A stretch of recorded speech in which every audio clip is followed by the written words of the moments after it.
sampai ke kampung-kampung itu sering kita hadapi pada saat perekrutan, karena belum lagi dia sudah menjadi perangkat OHOI, kemudian sudah menjadi anggota partai, tapi dengan dikembalikan yang persyaratan yang harus minimal SMA, itu menjadi kendala tersendiri bagi kami di penyelenggara pemilu. Jadi kalau dari segi regulasi, kami berharap mungkin ada sedikit bukan diskresi, tapi apa ya maksudnya, dispensasi. Ya, kelonggaran di persyaratan itu. Apalagi kemarin di Bawaslu itu. Artinya mau di tingkat SMP juga bisa gitu? Ya mudah-mudahan, tapi bisa jadi kan ketong ketahui bahwa pengalaman sebenarnya kalau ini pengalaman kan lebih daripada pendidikan kalau sekarang. Tapi melihat kondisi di lapangan itu sebenarnya harus diperhatikan, apalagi yang tadi saya sebutkan banyak. Saya setuju di poin itu. Kalau teman-teman yang mau jadi pemantau, harusnya kan bisa dari awal itu diajak kerjasama, tidak mau dekat-dekat mau dekat kegiatan pemilu baru diajak. Karena kita tahu misalnya ada di sini ada ketua Ansor, ada Ganji, ada ketua IPM yang punya stok SDM itu luar biasa. Nah, cuma salahnya kan Donti tarik aja ke Donti, kamu di kampung, kamu bermain berkata di kota sini supaya jadi kosong juga stok di kampung. Ada tidak Ibu rencana ke depan, mungkin tidak langsung bentuknya program, mungkin usulan dana yang lebih besar supaya teman-teman yang di kampus, teman-teman OKP ini juga diajak masuk untuk menjadi penyelenggara untuk menyeimbangkan tadi, Ibu. Silakan, Bu. Iya, kalau soal partisipasi dari teman-teman sudah sering, bukan cuma dari Bawaslu, tapi KPU juga saya lihat sering melakukan sosialisasi. Tapi kembali lagi, kayak tadi contoh seperti tadi kasus laporan, itu kembali lagi ke partisipasi masyarakat yang sangat sulit atau mau memaksakan orang untuk itu. Contoh saya di Bawaslu kemarin, di khusus untuk satu kecamatan itu hampir tidak ada pesertanya untuk daftar Panwascam. Mungkin teman-teman dari kemarin ada yang mendaftar, itu tahu ada satu kecamatan itu hampir tidak ada pesertanya. Di kecamatan mana itu? Kecamatan Manyeu. Dan itu sangat sulit, sampai berapa kali perekrutan yang dilakukan diperpanjang. Makanya kembali saya bilang bahwa kami Bawaslu, KPU dari segi aturan sudah digenjot, dari segi segala sudah digenjot untuk melakukan sosialisasi, tetapi kembali lagi partisipasi tadi. Nah, makanya partisipasi Bu, kira-kira Ibu kan paling pernah ya, sudah cerita-cerita dari Pak Fris dan Pak Ketua. Ini ke depan kita bikin bagaimana supaya biar perlu kalau pendaftaran orang so antri di buka kantor. Apa hadiah payung cantik atau apa gitu Ibu? Ya, kalau itu kembali lagi di segi anggaran.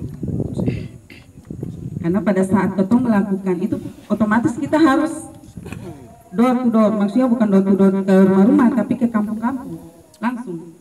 Sementara itu kita dibatasi oleh itu. Nah, kayak tadi sudah disampaikan, kami hanya melihat mencoba memakai metode media sosial, kemudian Ibu, kalau dari sisi honor, apa penyelenggara di tingkat Bawaslu di kecamatan sama dengan PPK atau yang di KPPS sama dengan di lapangan? Ya, kalau KPPS saya tidak tahu ya, karena bukan wilayah saya, tapi artinya ada perbandingan itu lah. Jangan-jangan orang yang mau ikut Bawaslu kegiatan karena honor di KPU lebih besar. Jangan-jangan. Ya, bisa jadi. Oh, Panwascam ya, silakan. Teman-teman yang pernah jadi Panwas mungkin dengan PPK mungkin, jadi PPK faedah lebih banyak daripada jadi PPK. Tapi kalau saya kembali bukan dilihat dari segi itu, Bang. Tetapi kayak tadi kita bilang bahwa persyaratan tadi itu pun juga membuat orang menjadi agak enggan untuk mendaftar sebagai penyelenggara dengan beban kerja yang begitu berat. Kemudian kondisi misalnya kita KPU Bawaslu tingkat kabupaten saja risikonya besar, apalagi di tingkatan bawah, itu yang menjadi salah satu sering kita tanya-tanya kenapa sampai partisipasi mereka untuk menjadi penyelenggara ini kurang, karena salah satunya karena itu. Ibu, di rekrutmen kadang-kadang orang sinis begini. Ini kalau penyelenggara itu orang itu lagi, orang itu lagi, orang itu lagi. KPPS dia nanti itu sudah, PPK itu sudah. Kalau saya jadi pengawas tuh itu lagi. Masalahnya apa itu? Kan paradigma berubah terus. Kenapa orang sama terus itu?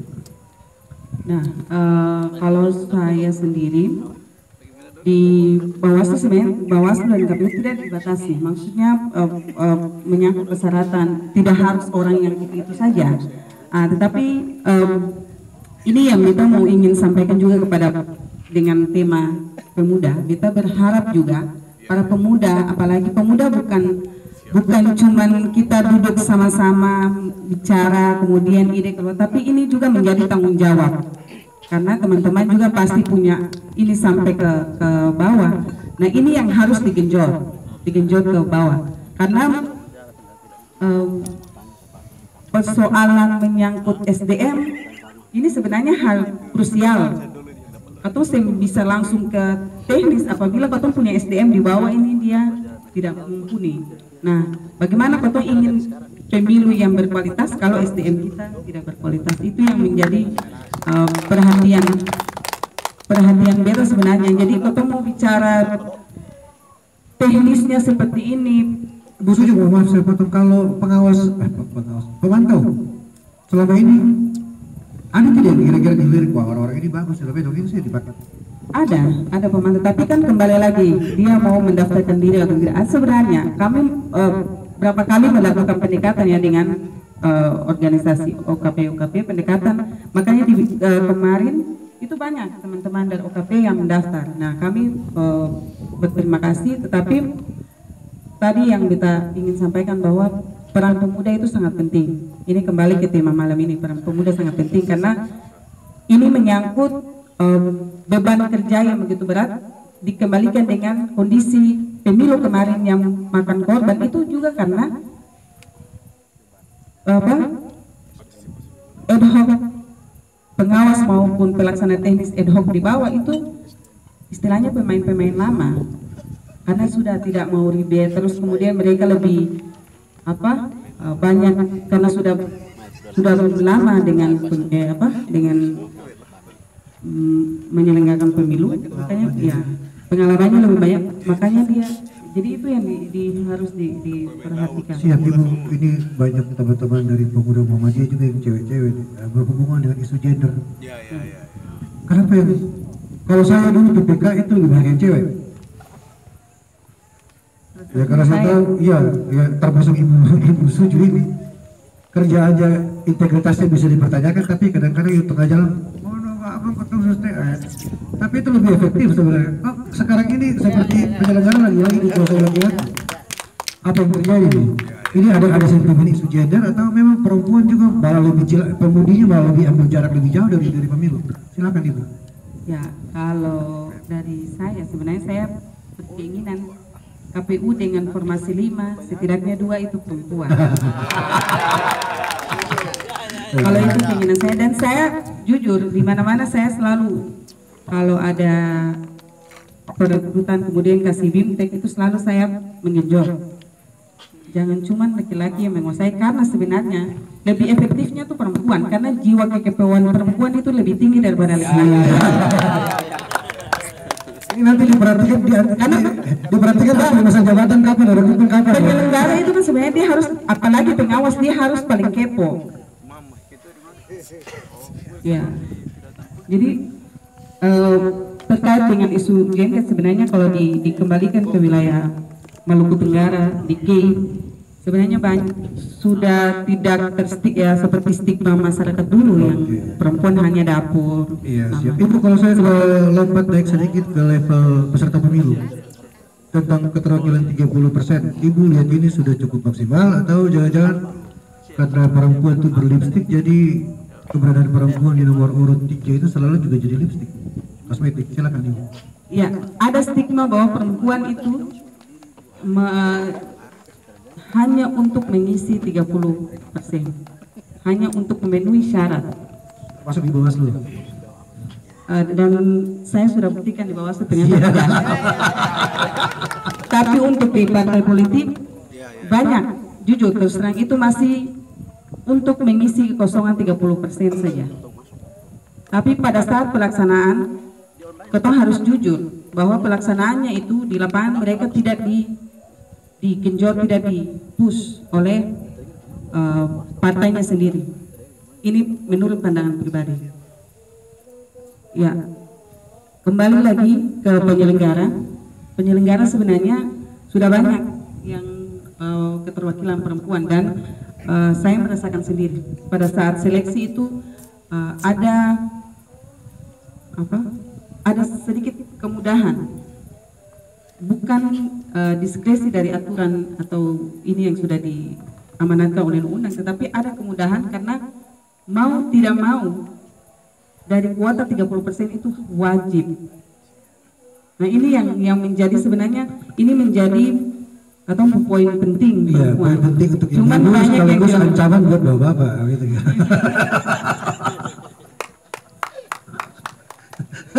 Kalau Bawaslu sudah membuktikan dengan saya hari ini di sini, tapi KPU saya berharap mungkin periode berikut itu bisa ada. Dari 5 bisa 2. Oke, Ibu Sri, terima kasih banyak. Saya lompat ke Pak Ketua KPU, Bapak yang paling terancam pada 30% orang ini siap masuk mengganggu posisi Bapak ini. Oh ya, di KPU masih cuma Pak Arief yang sudah 2 periode ya? Siap. Pak Ketua.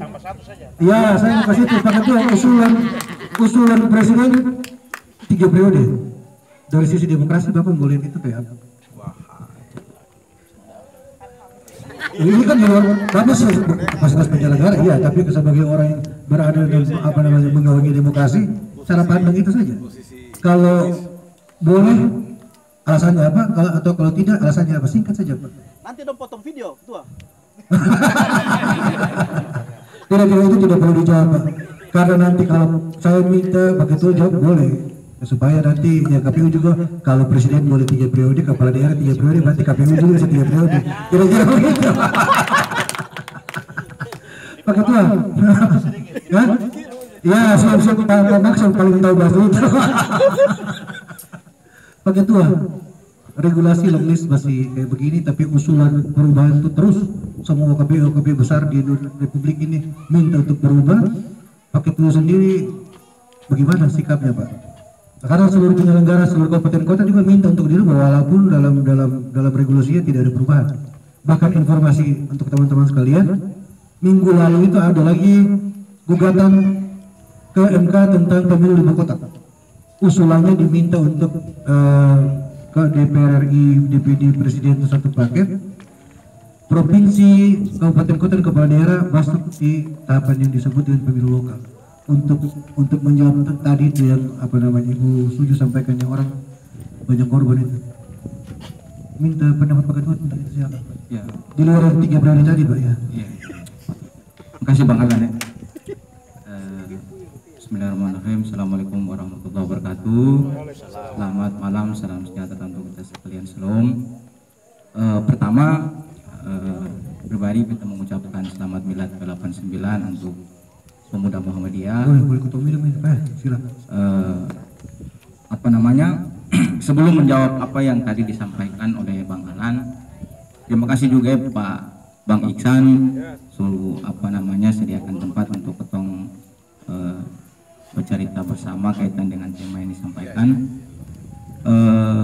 Sebelum menyambung apa yang tadi disampaikan, ada 2 hal baik berkenaan dengan silaturahmi kita pada kesempatan malam hari ini.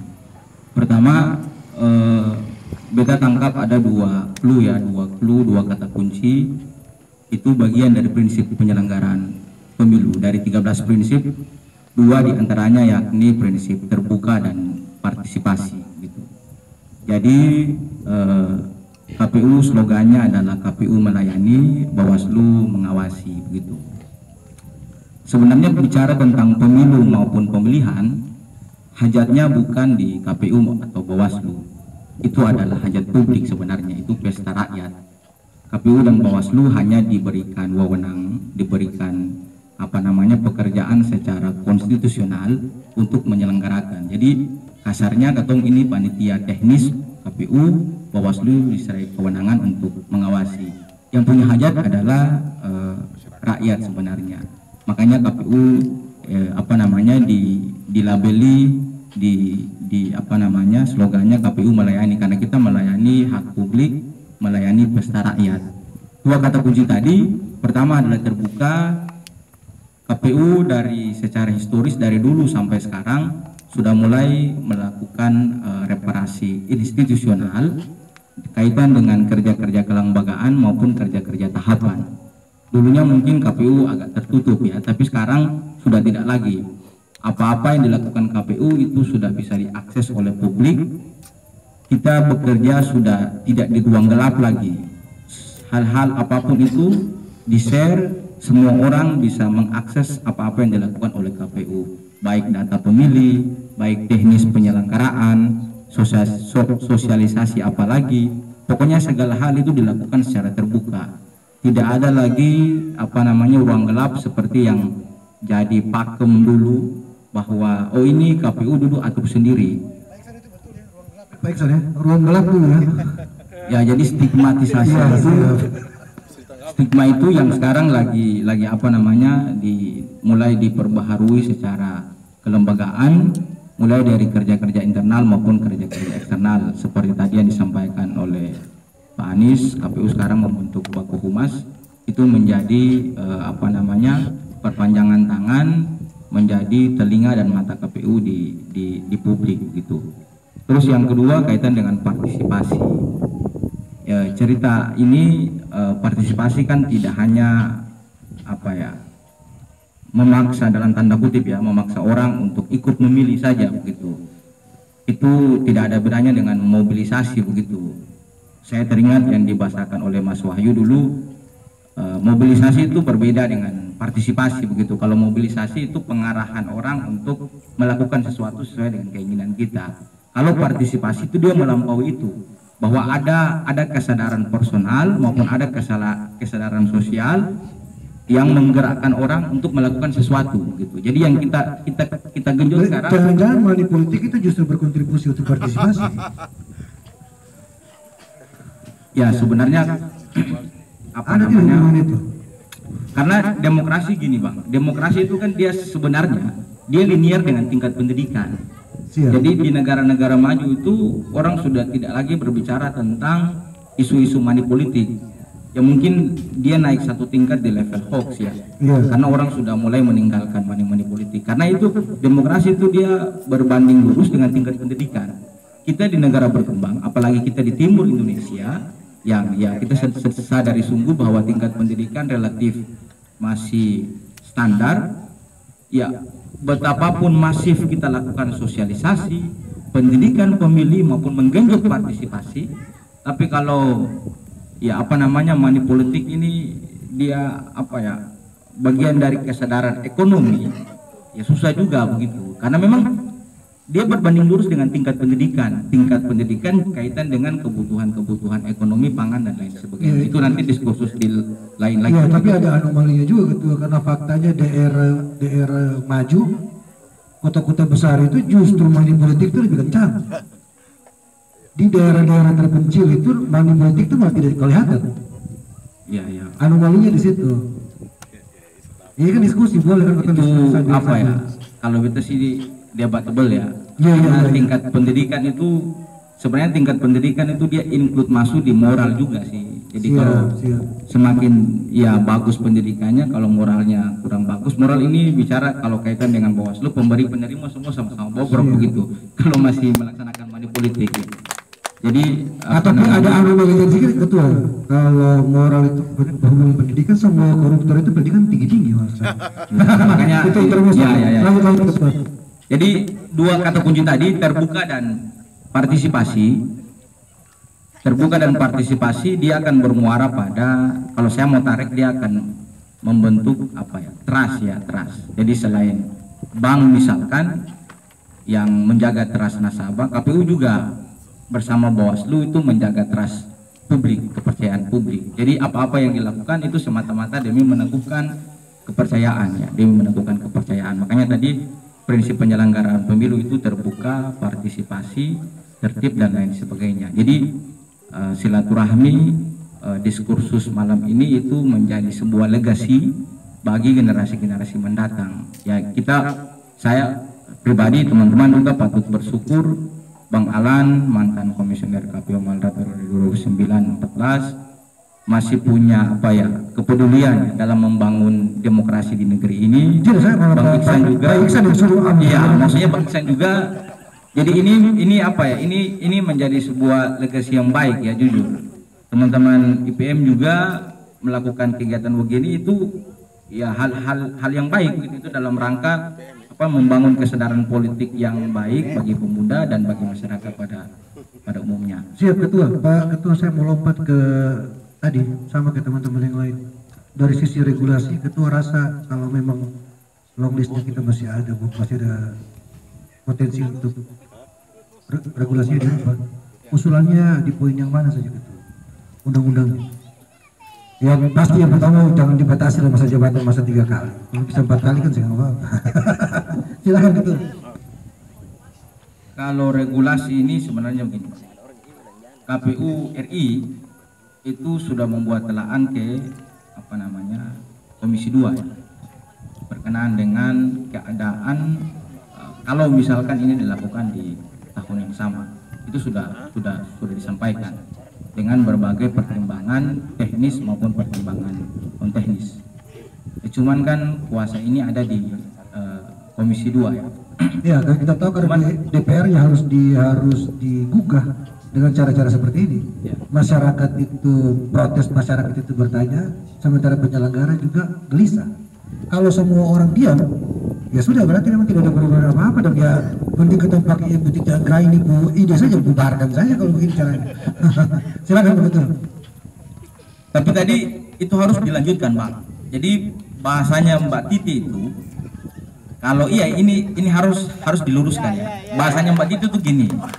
Jadi supaya dia utuh, bahasa Mbak Titi itu kalau pilkadanya serentak di tahun yang sama walaupun berbeda bulan, maka praktis ada 2,5 tahun penyelenggara baik KPU maupun Bawaslu dianggap tidak melaksanakan kegiatan tahapan walaupun ada kegiatan-kegiatan internal kelembagaan. Jadi kaitan dengan tahapan mungkin menurut perspektif teman-teman NGO, Perludem dan lain sebagainya dianggap tidak bekerja. Tapi ada sambungannya itu. Makanya usulan Perludem jangan dilakukan serentak. Usulannya Perludem jangan dilakukan serentak, biar penyelenggara itu ada kerjaan terus setiap 5 tahun gitu. Biar clear itu bahasanya Mbak Titi kan. Gitu. Jadi bahasa Mbak Titi itu makanya Perludem usulnya jangan serentak setahun. Dibuat spasi per 2 tahun atau per 3 tahun supaya penyelenggara itu ada kerjaan setiap 5 tahun itu. Ya itu pernyataan provokatif sekaligus provokatif. Dan saya sengaja pinjam logika itu supaya juga keluar bareng-bareng ini. belum terjawab kira-kira. Ya, kalau gini, kalau KPU secara institusional itu memang agak berat ya, kalau diserentakan di tahun yang sama. Itu komisioner KPU Mas Firian, Pak Hasim, Mas Pram itu sudah di beberapa konten media sosial menyampaikan beban berat penyelenggara kalau misalkan itu dilakukan di tahun yang sama walaupun berbeda bulan. Tapi memang itu hanya sebatas pertimbangan yang disampaikan ke Komisi 2. Ya mungkin kita pernah cerita di kesempatan yang lain yang difasilitasi oleh Ketua Ansor, ada beberapa irisan tahapan yang memang itu agak berat.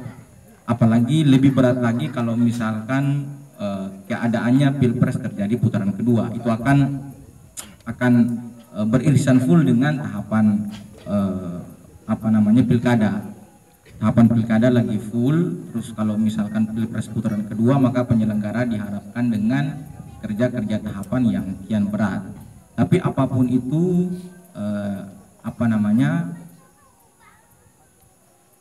kerja-kerja demokrasi ini kan panggilan nurani juga begitu. Jadi ya selain mungkin honor penyelenggara, saya pikir tidak semua orang terpanggil untuk masuk di dalam dunia penyelenggara. Ada beberapa teman-teman yang mungkin terpanggil masuk sebagai pemain ya, masuk di dalam politik bergabung di dalam partai politik, tetapi ada juga teman-teman yang lain yang berinisiasi untuk masuk membangun demokrasi di suatu negeri sebagai penyelenggara. Jadi ini juga menjadi hal baik, walaupun betapapun berat irisan tahapan, tapi ya kita tetap siap untuk melaksanakan itu. Kalau misalkan undang-undangnya mengamanatkan demikian, ya kita akan fokus melaksanakan. Ya, sebenarnya teman-teman penyelenggara pemilu ini harus berterima kasih ke beberapa ormas besar seperti PP Muhammadiyah. Itu dari awal memang minta untuk ada perubahan. Ya, karena evaluasi 2019 dan saya lihat kemarin itu di PP Muhammadiyah dengan KPU Bawaslu dan Perludem itu banyak sekali masukan yang baik untuk teman-teman penyelenggara. Sekaligus tadi untuk menjawab yang daripada 3 tahun kosong itu mau diapakan ini barang ini. Jadi saya pikir ya terima kasih juga untuk Pak Ketua IPM malam ini. Suara perubahan untuk regulasi itu bukan hanya di level pusat, tapi sampai juga ke Maluku Tenggara yang difasilitasi oleh mantan penyelenggara di Kota Tua malah sekarang ini. Tapi satu yang kita mau sampaikan ke siap. OKP ini.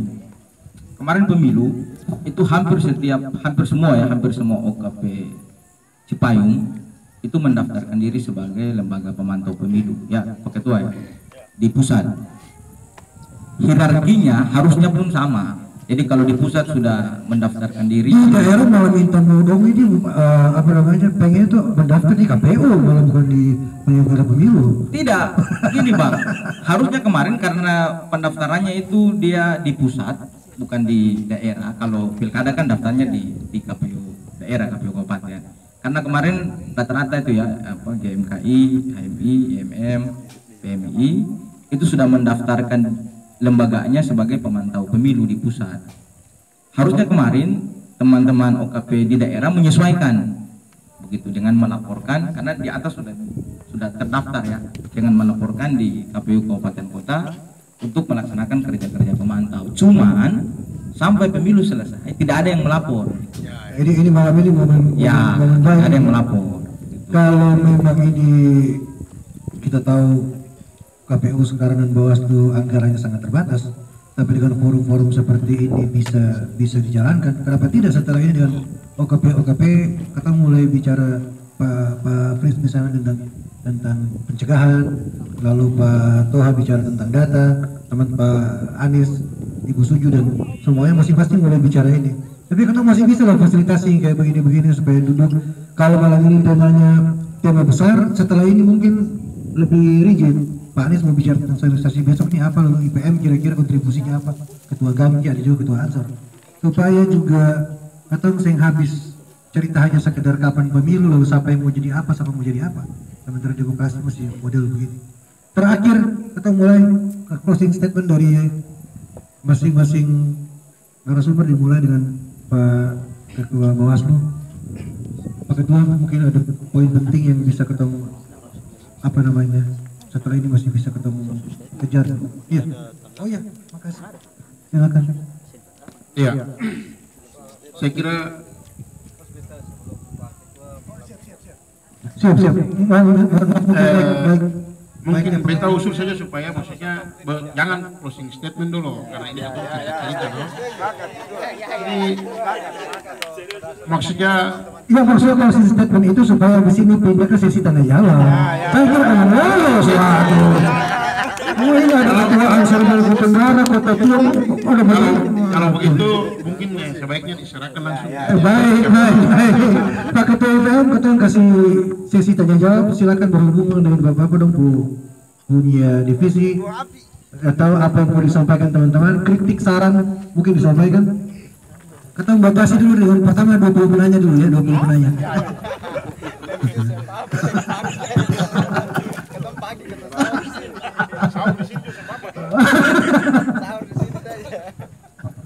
Assalamualaikum warahmatullahi wabarakatuh. Ya, tolong berdiri di tengah, saya sampaikan nomor handphone sekaligus. Saya Amiruddin Fitmatan, Sekretaris Pemuda Muhammadiyah Kota Tua. Saya tertarik dengan sisi untuk peningkatan pendidikan politik tadi. Kalau menurut saya, yang saya ikuti setiap pemilih itu, semboyan pemerintah itu, terutama penyelenggara itu menciptakan pemilu yang berkualitas. Tapi sampai hari ini negara belum mampu untuk menciptakan karakter pendidikan politik itu yang menuju pemilu yang berkualitas. Yang tadi sudah dijawab, problem-problem itu sudah terjawab oleh kondisi yang dialami oleh Komisioner KPU dan Panwas. Mungkin terjadi di KPSA dan lain sebagainya itu. Karena masalah terbesar yang dialami oleh negara ini adalah masalah karakter pendidikan politik. Makanya kalau saya pakai istilah Habib Rizik, lebih baik ada revolusi karakter pendidikan politik, bukan akhlak, tapi revolusi pendidikan politik. Makanya saya dengan teman-teman Muhammadiyah pernah dulu cerita tentang hal kayak begini. Jadi kalau hanya untuk kewenangan sistem sosialisasi pendidikan politik itu diberikan kewenangan khusus kepada KPU setempat, itu untuk menyelesaikan sosialisasi politik ke masyarakat paling bawah, itu tidak relevan karena waktunya sempit. Makanya kami pernah dulu cerita, boleh tidak kalau negara bikin satu regulasi pendidikan baru, yaitu pendidikan khusus politik yang langsung diberikan kepada secara nasional, mulai dari tingkat SD SMP. Karena kata bicara menyangkut money politik ini, bahkan di tingkat atas sampai di bawah itu punya karakter untuk masih mau terima uang dan masih mau memberi uang.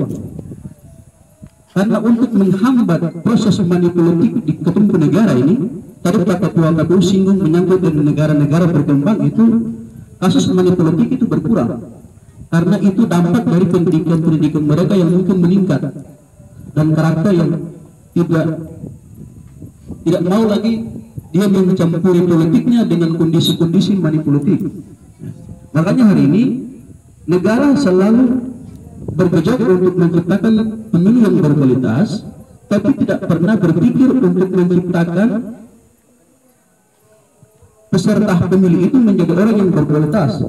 Makanya saya pernah baca itu salah satu mahasiswa, dia lahirkan satu buku itu orang NTT kalau tidak salah. Itu coba bayangkan bapak-bapak ibu-ibu, dengan genjotnya manipulatif. Saya kasih contoh, ada satu desa kalau misalkan 10 caleg masuk bawa uang satu orang 100 juta, jadi pakai sistem ambil uangnya, jangan pilih orangnya. Kalau sistem ini yang dipakai dan diajarkan, lalu orang itu setiap satu caleg bawa uang masuk. Pada saat pemilihan, orang tidak pilih orang yang bawa uang. Bapak ibu yakin kalau ke depan orang itu masuk bawa uang dari situ ke saya.